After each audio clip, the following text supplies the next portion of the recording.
I want you more than want.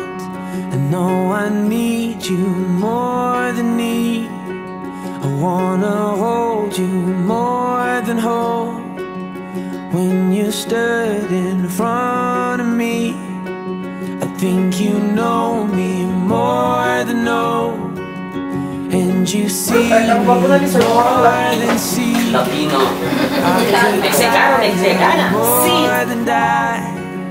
Every time you look at me. Well, I've seen you in jeans with no makeup on, and I've stood there and all is your date for the prom. I'm blessed as a man to have seen you in white. Like you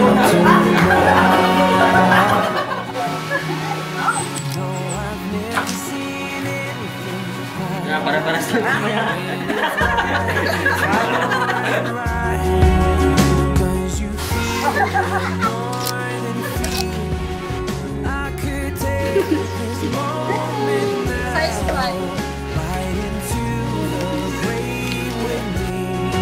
Oh well, I've seen you in jeans with no makeup on, and I've stood there and kauna-unahan ko siyang nakita na napakaganda is sa library ng eskwela. Sa pagkakatanda ko, meron kaming assignment nun sa Pilipino.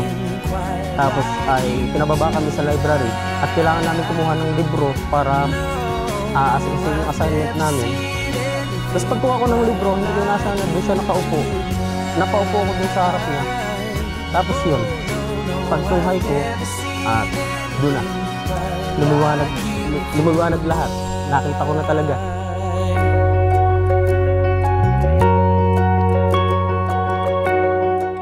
Ang una ko nagustuhan sa kanya ay yung kanyang eyelashes. Ang ganda ng eyelashes niya, and then para siyang yung santo na Santo Niño.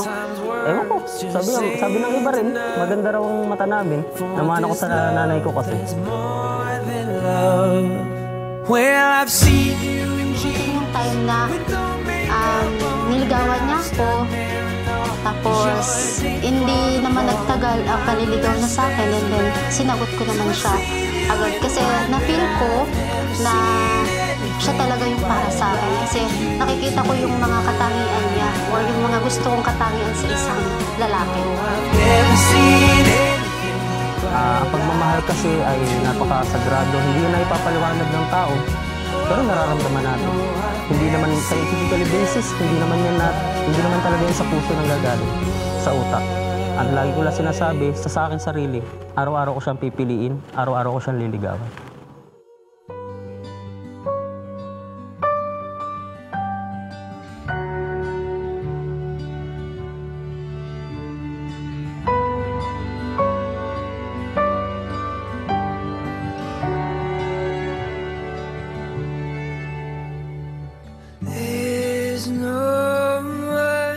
Ayan, kuya, happy birthday. Ito na yung pinaka best day na hinihintay mo, no?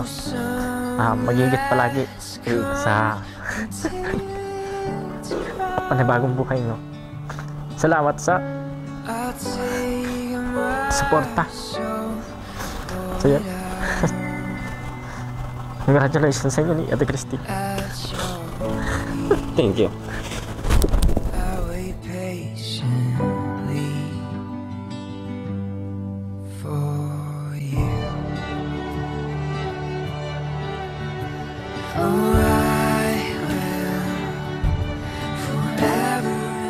Me and future Mrs. Susana, nais kong magpasalamat sa lahat-lahat.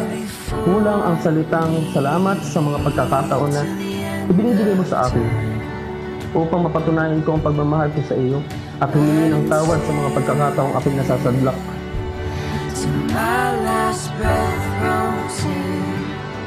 Love you. At saka, thank you pala sa mga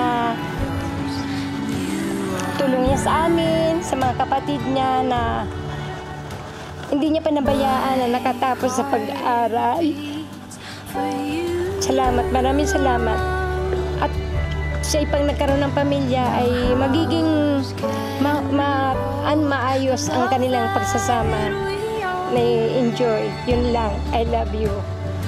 Every time you fall from grace to your knees, I'll wait patiently. Sana lagi silang maging masaya at bigyan sila ng maraming blessing.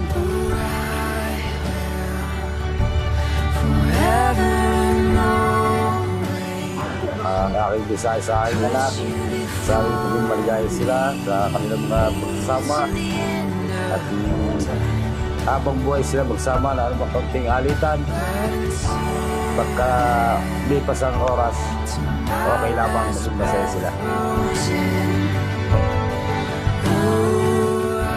May papangako ko sa kanya na mamahalin ko siya habang buhay, pagsisilmihan bilang kanyang kabiyak, bilang kanyang asawa. At nangangako din ako na gagawin ko yung part ko as bilang wife niya.